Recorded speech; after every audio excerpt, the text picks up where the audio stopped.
Poikkeuksellisen suuri työtaakka painaa tällä hetkellä isänmaan kohtalosta ja menestyksestä vastuussa olevia miehiä, ja sen vuoksi heidän täytyy alati olla mitä läheisimmässä yhteistyössä toistensa kanssa.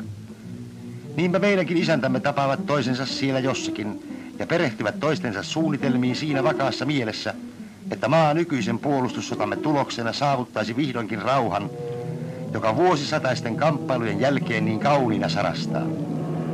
On luottamusta herättävää nähdä yhdessä tasavallan presidentti ja sotamarsalkka, sillä heissä molemmissa henki löytyy tällä haavaa Suomen kansan ja sen sankariarmeijan syvin ja elävin voiton tahto.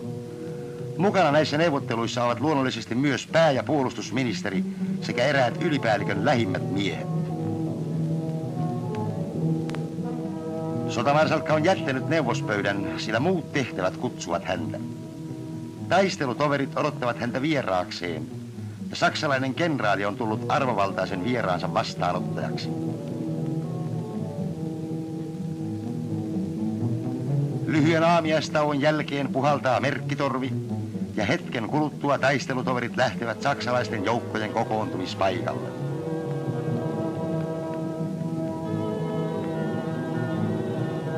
Suomen ja Saksan liput kohoavat samaan salkoon symbolisoimaan bolshevismin vastaista rintamaa.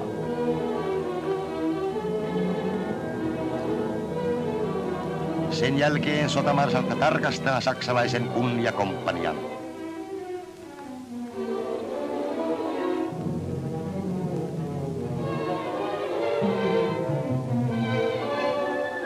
Läsnä on taaskin joukko sotamarsalkan lähimpiä miehiä, tuttuja suomalaisia sotureita, jotka yhdessä isäntiensä kanssa siirtyvät seuraamaan saksalaisten ohimarssia.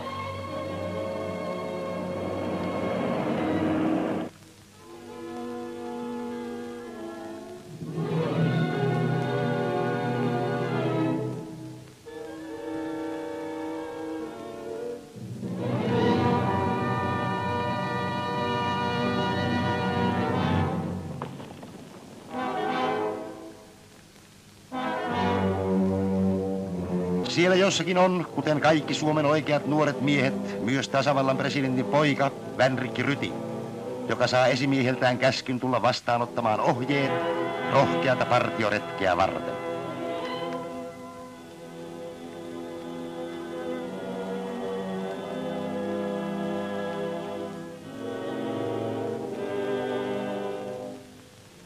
Käsky on lyhyt ja selvä. Tehtävä on annettu ja sisällys on aina sama. Eteenpäin.